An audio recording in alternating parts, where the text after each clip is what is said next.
गहरे से गहरा सवाल ये उठा है कि अगर परमात्मा ही चला रहा है और हम भी नहीं चाहते, और फिर आप तो कहते हैं कि हमारे चाहने से कुछ होता नहीं, हम चाहें भी तो भी परमात्मा जो चाहता है उससे अन्यथा नहीं हो सकता,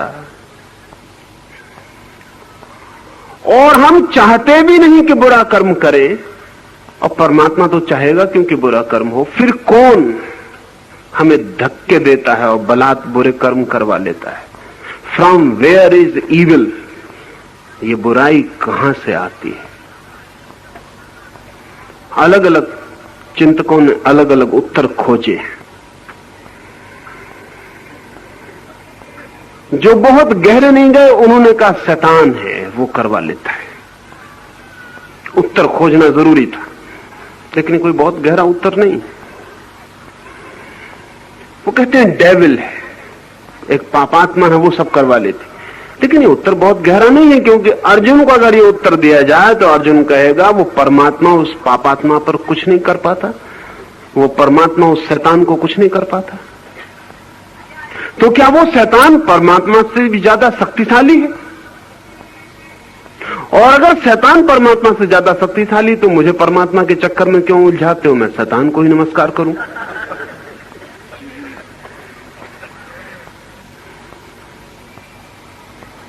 अनेक चिंतकों ने दूसरा एक तत्व खोजने की कोशिश की है कि एक दूसरा भी है परमात्मा के अलावा जो लोगों को पाप में धक्के दे रहा है, लेकिन ये उत्तर न तो मनोवैज्ञानिक है न बहुत गहरा है।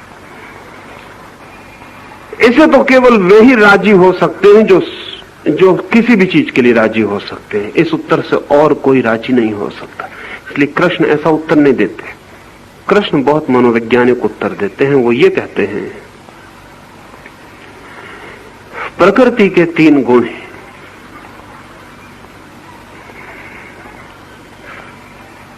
रजस, तमस और सत्व। उनका उत्तर बहुत वैज्ञानिक है। वो कहते हैं प्रकृति त्रिगुणा है, और मैं आपको ये कहूं कि ये 3 गुण की बात जब कृष्ण ने कही थी तब बड़े वैज्ञानिक आधार रखती थी, लेकिन कृष्ण के बाद पिछले 5000 सालों में जितने लोगों ने कही उनको इसके विज्ञान का कुछ बोध नहीं था, दोहराते रहे। लेकिन अभी पश्चिम में पिछले 20 साल में विज्ञान ने फिर कहा कि प्रकृति त्रिगुणा है। जिस दिन हम आधुनिक सदी में परमाणु का विश्लेषण कर सके, परमाणु को तोड़ सके, उस दिन बड़ी चकित होकर हमें पता चला कि परमाणु 3 हिस्सों में टूट जाता है। पदार्थ का जो अंतिम परमाणु है वो 3 हिस्सों में टूट जाता है, इलेक्ट्रॉन, न्यूट्रॉन और पॉजिट्रॉन में टूट जाता है। और वैज्ञानिक कहते हैं कि इन 3 के बिना परमाणु नहीं बन सकता, और इन 3 के जो गुण धर्म हैं वे ही गुण धर्म हैं जो सत्व, रज और तम के। ये 3 जो काम करते हैं वे वही काम करते हैं जो हम बहुत पुराने दिनों से सत्व, रज और तम शब्दों से लाते थे। उसमें तमस जो है, इनर्शिया, वो अवरोध का तत्व है, स्थिरता का तत्व है। अगर तमस ना हो तो जगत में कोई भी चीज स्थिर नहीं रह सकती।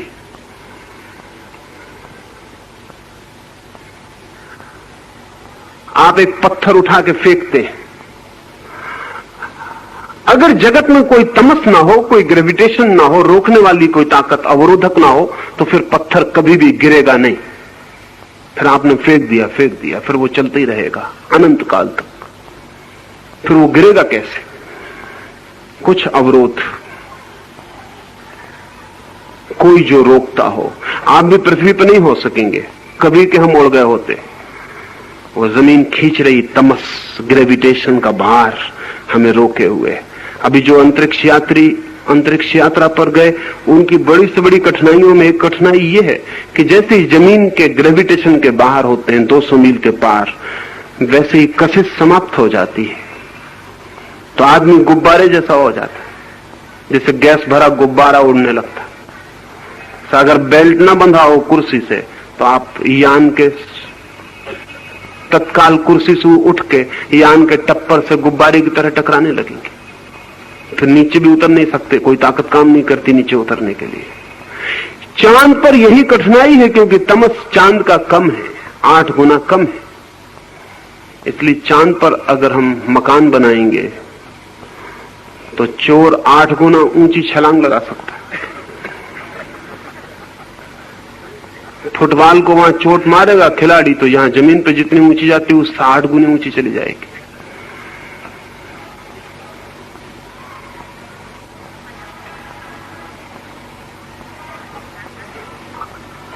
ये जो तमस का अर्थ है इनर्शिया, अवरोधक शक्ति। अब बड़े मजे की बात है, अगर अवरोधक शक्ति न हो तो गति भी असंभव है। गति भी इसीलिए संभव है कि अवरोधक शक्ति का उपयोग कर पाते हैं। आपकी कार में जैसे ब्रेक ना हो फिर गति भी संभव नहीं है, आप पक्का समझ लेना। फिर कार चलनी भी संभव नहीं है, इसका मतलब नहीं कि नहीं चल सकती, चल गई, बस एक ही दफे चल गई। उसमें वो ब्रेक भी चाहिए जो अवरोधक है। एक्सीलरेटर ही काफी नहीं है, उसमें अवरोधक। जीवन एकदम विस्फोट हो जाए अगर उसमें रोकने वाली ताकत ना हो। इनर्शिया, तमस जो है वो रोकने वाली ताकत है। तेजस जो है वो गति की, मूवमेंट की ताकत है। ये उल्टी ताकतें हैं। तमस रोकता, रजस गति देता। शक्ति है, एनर्जी है। सत्व तीसरा कौन है? जैसे कि हम एक ट्रायंगल बनाएं, 2 कोण नीचे हो और एक ऊपर हो। सत्व इन दोनों के ऊपर है। कहें कि इन दोनों का बैलेंस है, संतुलन है। सत्व बैलेंसिंग है, वो संतुलन है। अगर गति भी हो, रोकने वाला भी हो, लेकिन संतुलन ना हो, जैसे कार है, उसमें एक्सीलरेटर भी है और ब्रेक भी, लेकिन ड्राइवर नहीं है। वो जो ड्राइवर जो है वो पूरे वक्त बैलेंसिंग है। जब जरूरत होती तो ब्रेक पे पैर ले जाता, जब जरूरत होती तो एक्सीलरेटर पे पैर ले जाता। वो पूरे वक्त बैलेंस कर रहा है। सत्व जो है वो बैलेंसिंग। ये 3 तत्व हैं जिनको भारत ने ऐसे नाम दिए थे, पश्चिम जिनको इलेक्ट्रॉन, पॉजिट्रॉन, न्यूट्रॉन कहे, कोई और नाम दे, इससे कोई अंतर नहीं पड़ता। एक बात बहुत अनिवार्य रूप से सिद्ध हो गई है कि जीवन का अंतिम विश्लेषण 3 शक्तियों पर टूटता है। इसलिए हमने इन 3 शक्तियों को ये कई तरह से नाम दिए थे।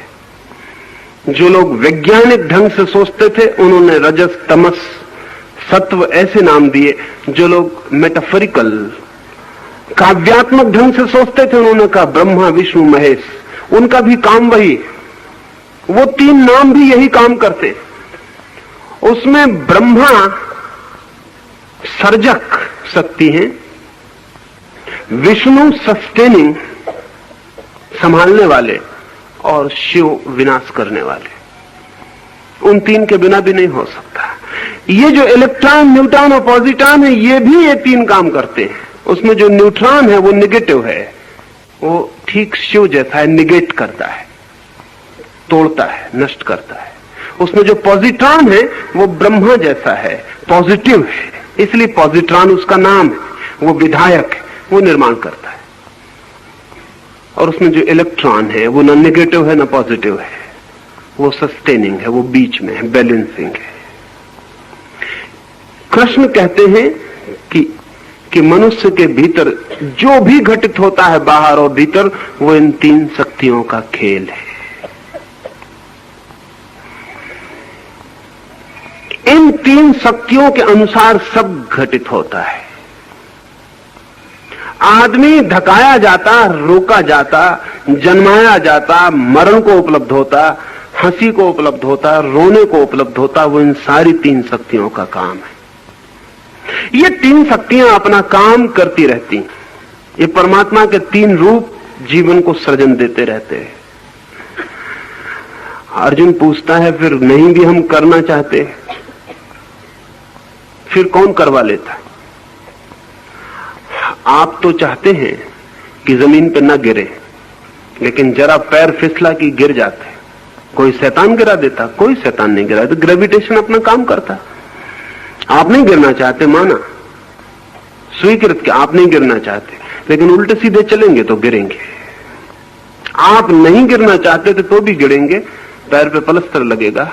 आप डॉक्टर से कहेंगे मैं नहीं गिरना चाहता था, और परमात्मा तो टांग तोड़ता नहीं किसी की, क्यों तोड़ेगा?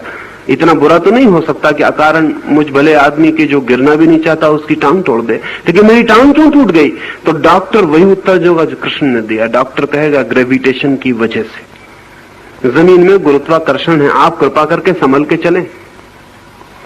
उल्टे सीधे चलेंगे तो ग्रेविटेशन टांग तोड़ देगी, क्योंकि प्रत्येक शक्ति अगर हम उसके अनुकूल न चलें तो नुकसान पहुंचाने वाली हो जाती है, अगर अनुकूल चलें तो नुकसान पहुंचाने वाली नहीं होती। प्रत्येक शक्ति का उपयोग अनुकूल और प्रतिकूल हो सकता है।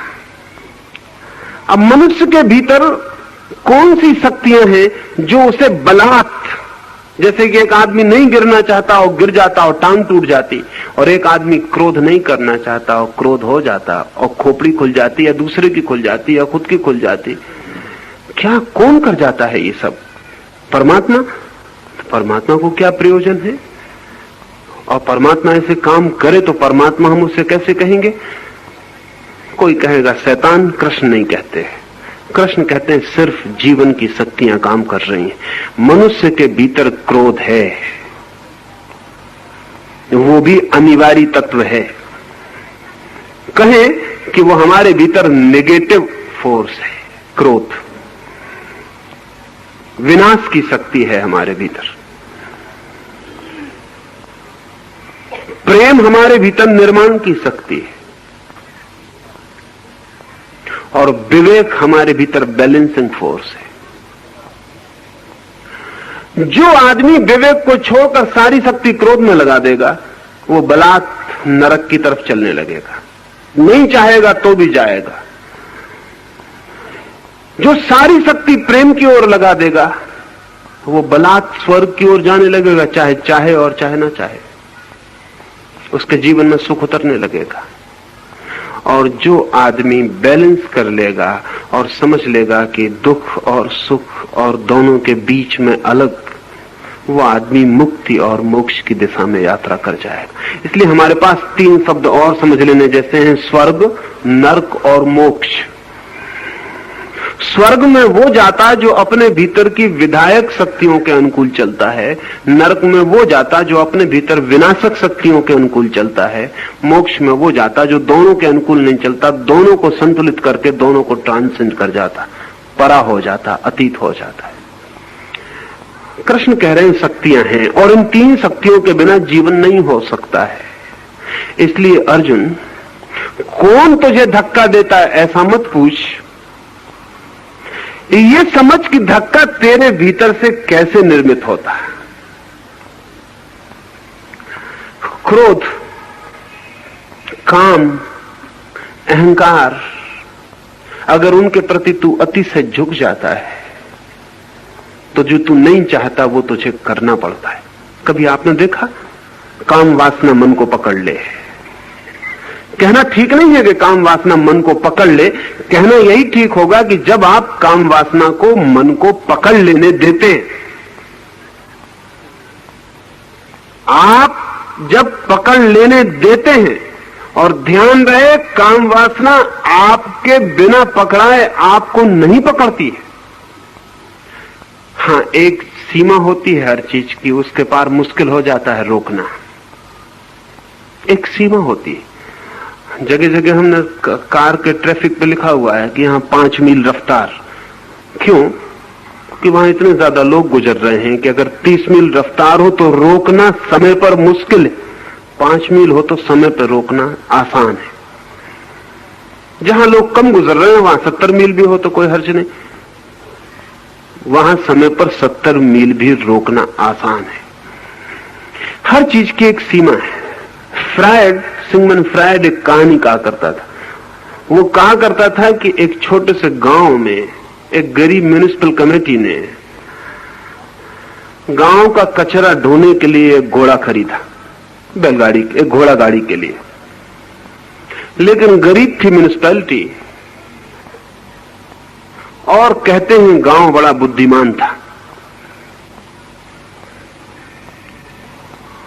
बुद्धिमान था ऐसा कहें, या लोगों में ऐसी मजाक प्रचलित थी कि गांव बहुत बुद्धिमान है। गांव को ऐसा ख्याल था कि बहुत बुद्धिमान है, हालांकि वो जो भी करता था वो बुद्धिहीनता के काम होते थे।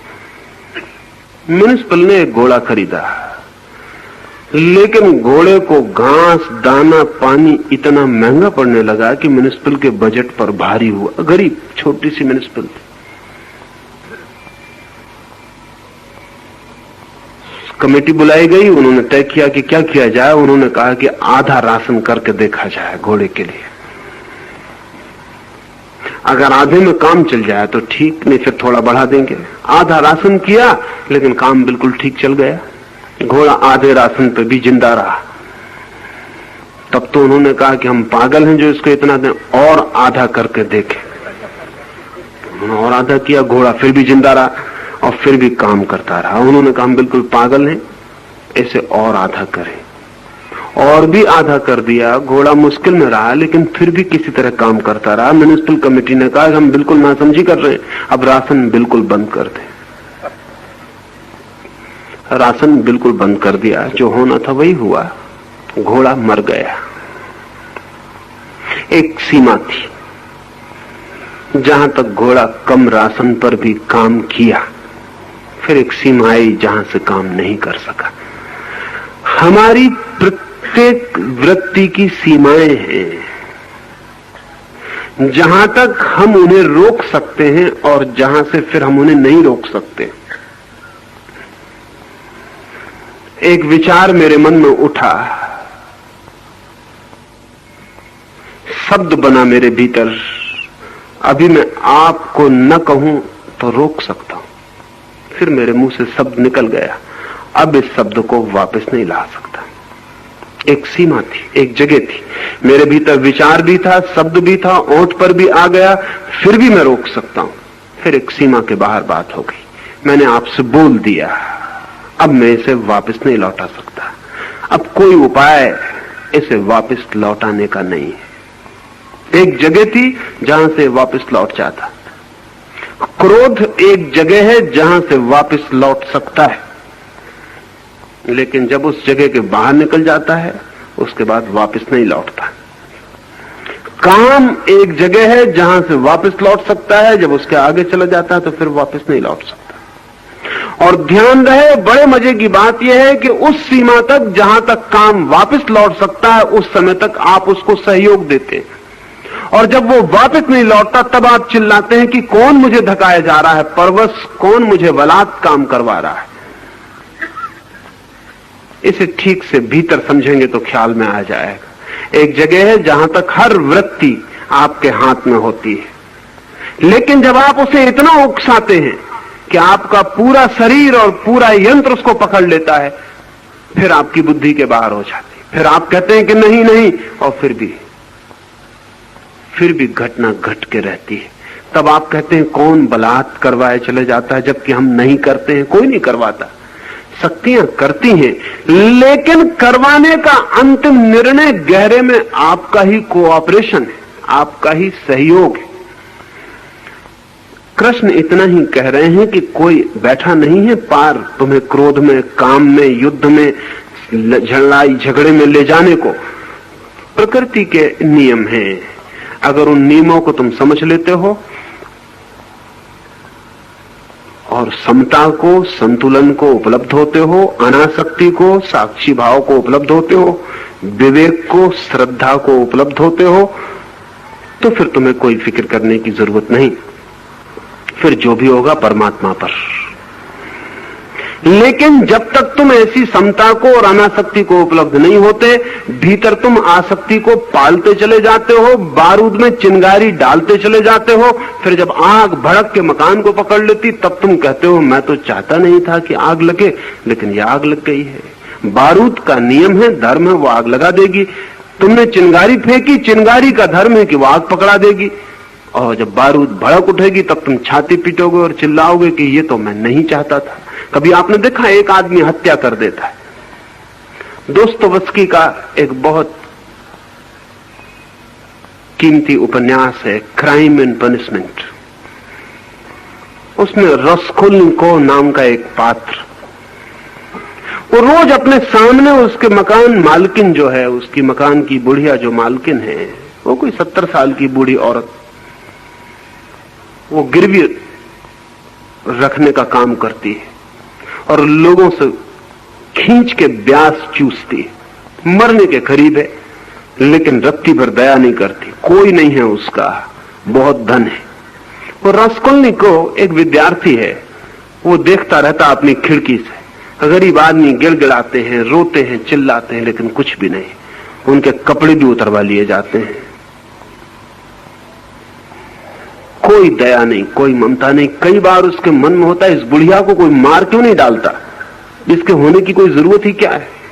ये मर भी जाए तो हर्ज क्या है, ये मर जाए तो सैकड़ों लोग जो उसके चक्कर में फंसे हैं वो मुक्त हो जाएं। गरीब किसान, गरीब मजदूर, गरीब लोग, विधवा औरतें, बीमार आदमी, वो सब उससे ब्याज पे रुपया ले लेते हैं। फिर वो कभी चुकता नहीं, उनकी चीजें भी चुक जाती हैं और उनको अदालत में मुकदमे भी चलते हैं, सजाएं भी हो जाती हैं। रोज यही काम। वो कई बार सोचता है कोई इसकी गर्दन क्यों नहीं दबा देता, और बहुत बार उसके हाथ खुद भिज जाते हैं कि गर्दन दबा दूं। फिर वो सोचता है कि मुझे क्या मतलब, और मैं क्यों दबाऊं, और मेरा क्या बिगाड़ा। फिर वो बात भूल जाता है। फिर ऐसे वर्षों चलता रहा। फिर एक दिन उसे भी फीस भरनी है और घर से पैसे नहीं आए, तो अपनी घड़ी रखने उस बुढ़िया के पास गया। सांझ का वक्त है, उसने घड़ी बुढ़िया को दी। बुढ़िया ठीक से देख नहीं सकती, 70 साल उसकी उम्र है। वो खिड़की के पास घड़ी को ले जाके देखती है रोशनी में कि ठीक है या नहीं, कितने पैसे दिए जा सकते हैं। अचानक बस रास्कोल्निकोव को क्या हुआ कि उसने जाकर उसकी गर्दन दबा दी। उसे पता ही नहीं चला कब ये हुआ। गर्दन जब दब गई और जब उसके हाथ में उसकी नसें उभर आई और खून उसके मुंह से गिरने लगा, तब वो घबराया कि ये मैंने क्या कर दिया। वो बुढ़िया नीचे गिर पड़ी, तब उसे पता चला ये तो मैंने हत्या कर दी। तब वो भागा और तब वो रात भर अपने बिस्तर में सोचता है कि मैं उसकी हत्या कैसे कर दिया। परवश जो अर्जुन कह रहा है कि जैसे बलात् कोई धक्का दे, तो वो कहता कौन मेरे ऊपर सवार हो गया, कोई भूत, कोई प्रेत, क्या हुआ, मैंने हत्या क्यों कर दी, किसने मुझसे हत्या करवा दी, कौन शैतान मेरे पीछे पड़ा है। कोई उसके पीछे नहीं पड़ा है। 2 साल तक उसने सोचा, तैयारी की, 2 साल तक उसने शक्तियों को रस दिया, 2 साल तक हाथ भींचे, 2 साल तक मन में क्रोध का जहर फैलाया। वो सब तैयार हो गया। बीज बोते वक्त किसको पता चलता है कि वृक्ष निकलेगा? बीज बोते वक्त किसको पता चलता है कि इतना बड़ा वृक्ष पैदा होगा? फिर बलात् वृक्ष पैदा हो जाता है। पर बीज हम ही बोते हैं। बीज छोटा होता है, दिखाई भी नहीं पड़ता।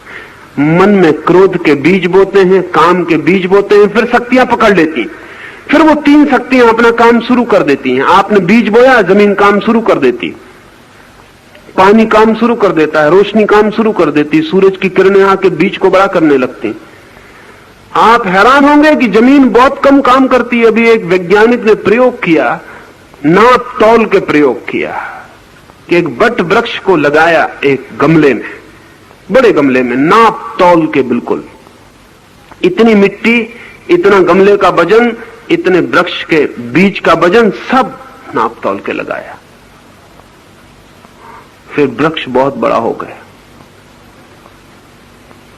फिर उसने वृक्ष पूरा का पूरा निकाल लिया और फिर नापा, तो जितना कोई 200 सेर का गमला उसने रखा था, उसमें केवल 4 सेर की कमी हुई, 4 सेर कुल।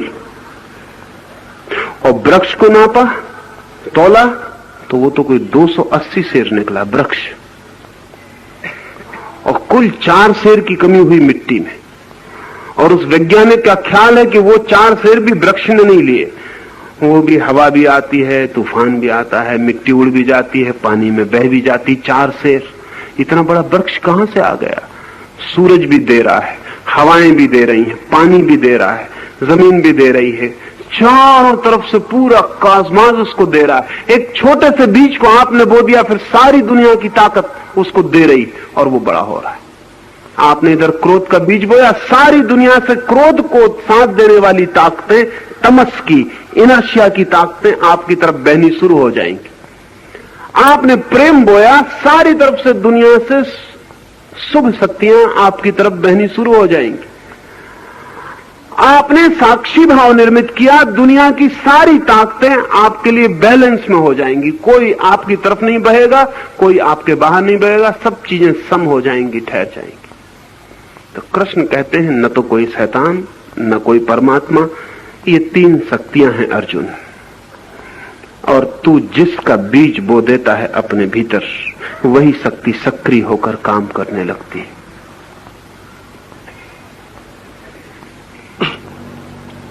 आचार्य जी, तीनों गुणों से चलने वाली सृष्टि ईश्वर ने बनाई। तमस गुण मनुष्य की प्रकृति में ईश्वर ने दिया, उसके पीछे क्या उद्देश्य ईश्वर का है? ईश्वर का कोई उद्देश्य नहीं होता। उद्देश्य की भाषा सदा मनुष्य की है।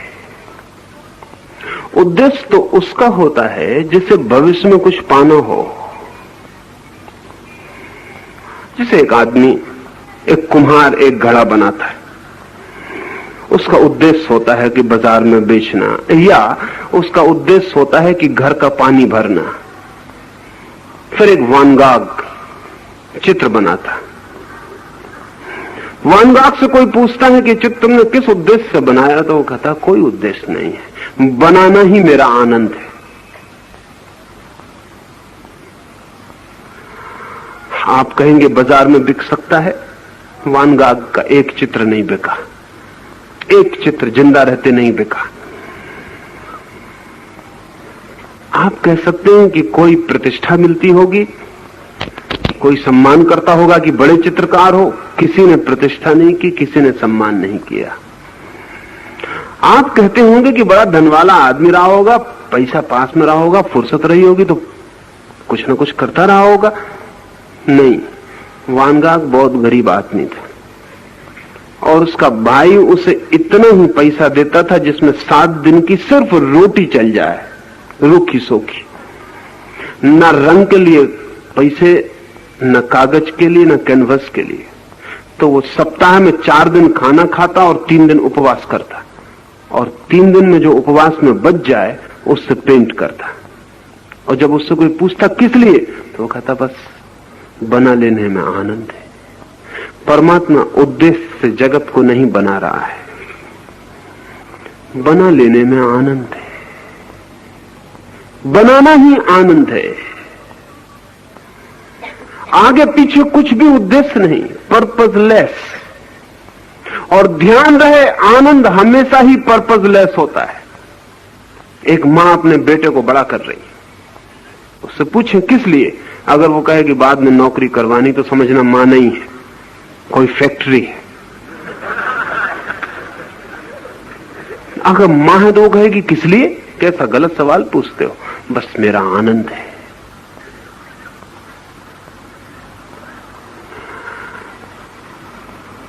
परमात्मा के लिए सृष्टि आनंद है, उसका आनंद कृत्य है, इसलिए उद्देश्य तो कोई नहीं।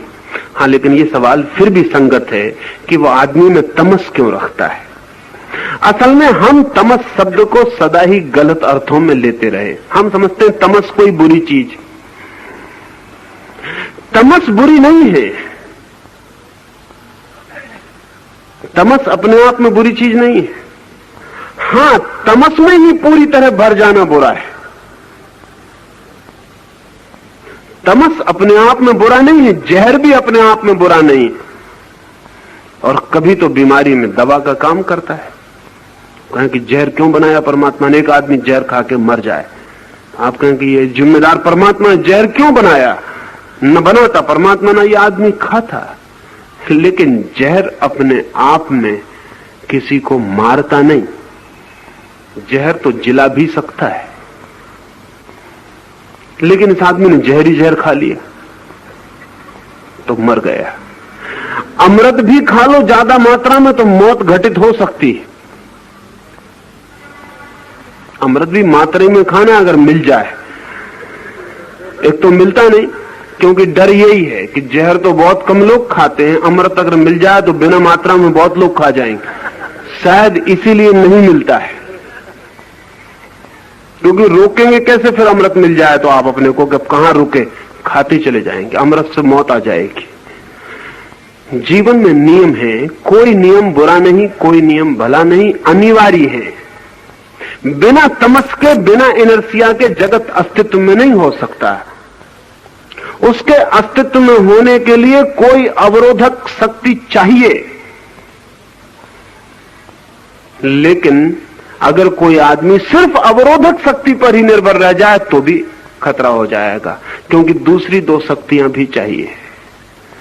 और श्रेष्ठतम स्वास्थ्य की स्थिति वो है जहां तीनों शक्तियां बैलेंस करती हैं, संतुलित होती हैं।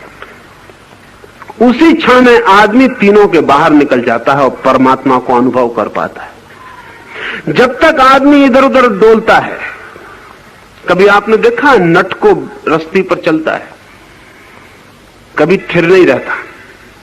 आप कहें कि थिर क्यों नहीं रहता? थिर रहे तो फौरन गिरे और मर जाए। थिर क्यों नहीं रहता नट? नट पूरे वक्त बैलेंस करता रहता है। और जब आपको दिखता है बाएं झुक रहा है तो आप गलती में मत पड़ जाना। बाएं झुकता ही तब है जब दाएं गिरने का डर पैदा होता है। दाएं तब झुकता है जब बाएं गिरने का डर पैदा होता है। वो बैलेंस कर रहा है पूरे वक्त। जब दाएं गिरने का डर पैदा होता है, वजन को वो बाएं ले जाता है ताकि बैलेंस हो जाए। जब दाएं से बच जाता है, बाएं गिरने का डर पैदा होता है, तो उल्टी तरफ बैलेंस ले जाता है कि बच जाए। और प्रकृति नीचे काम कर रही है। नट अगर बैलेंस ना करे तो जमीन पर गिरे, हड्डी पसली टूट जाए। फिर प्रकृति से ये नहीं कह सकता कि तूने मेरी हड्डी पसली तोड़ी। प्रकृति कहेगी हमें कोई मतलब नहीं, तुम अपनी रस्सी पे बैलेंस करते रहो, हमें कोई मतलब नहीं। ये तीन जो गुण हैं, इनमें जो बैलेंस कर लेता है वो व्यक्ति धर्म को उपलब्ध हो जाता है। नहीं बैलेंस कर पाता तो गिरता है, हड्डी पसली टूट जाती। फिर हम कहते हैं किसने बलात् गिरा दिया? किसी ने नहीं गिराया, आप बैलेंस नहीं कर पाए। कृष्ण का पूरा योग समता योग है, द योग ऑफ बैलेंस। बस नट की तरह पूरे वक्त जिंदगी एक बैलेंस, एक संतुलन है, सदा सदा संतुलन है। ज्यादा खा लिया तो उपवास करो, ज्यादा उपवास कर लिया तो ग्लूकोज के इंजेक्शन लो, बस बैलेंस पूरे वक्त, पूरे समय। जिंदगी एक बहुत बारीक संतुलन है, डेलिकेट बैलेंस है। उसमें जरा इधर उधर हुए कि आप गए। प्रकृति अपना काम करती रहेगी, वो नीचे खड़ी है, वो कह रही कि नट जब तक तुम बैलेंस करो रहो ऊपर, जब न कर पाओ नीचे आ जाओ, हम तैयार हैं।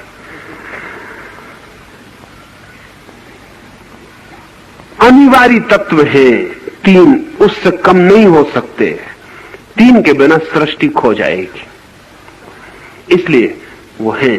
लेकिन तमस में आप गिरे इसलिए नहीं। आप तमस के द्वारा रजस को साधते रहे। जब तमस बढ़ जाए तो रजस की तरफ झुक जाएं, जब रजस बढ़ जाए तो तमस की तरफ झुक जाएं। और दोनों को साधते रहें। और जब दोनों बिल्कुल सध जाएं तो आपकी वर्टिकल यात्रा सत्व की तरफ शुरू होगी। फिर तीनों के बीच साधना पड़ेगा, वो और भी गहरी कीमिया है। दो के बीच साधना बहुत आसान, दो के बीच साधेंगे तो सत्व में उठ जाएंगे। साधु उसे कहते हैं जो सत्व में पहुंच गया, जिसने दो को साध लिया। जो तमस और रजस के बीच संतुलित हो गया उसका नाम साधु। जो रजस तमस और सत्व तीनों के बीच सध गया उसका नाम संत। वो बहुत अलग बात है। जब तीनों के बीच कोई साधता है तो सेंटर पे पहुंच जाता है, ट्रायंगल के, और वो सेंटर ही द्वार है ट्रायंगल का। तीन शक्तियों के बीच में वो स्पेस, खाली जगह है जहां से व्यक्ति परमात्मा में, ब्रह्म में प्रवेश कर जाता है। लेकिन ये धीरे धीरे हम बात करेंगे तो ख्याल में आएगी। पहले साधु बने, 2 के 20 साधे, फिर संत बने, 3 के 20 साधे, और जिस दिन 3 के 20 सधा उस दिन बनना बंद हो जाता, उसी दिन परमात्मा में प्रवेश हो जाता। उस दिन प्रकृति के तीनों गुणों के बाहर आदमी हो जाता। इसलिए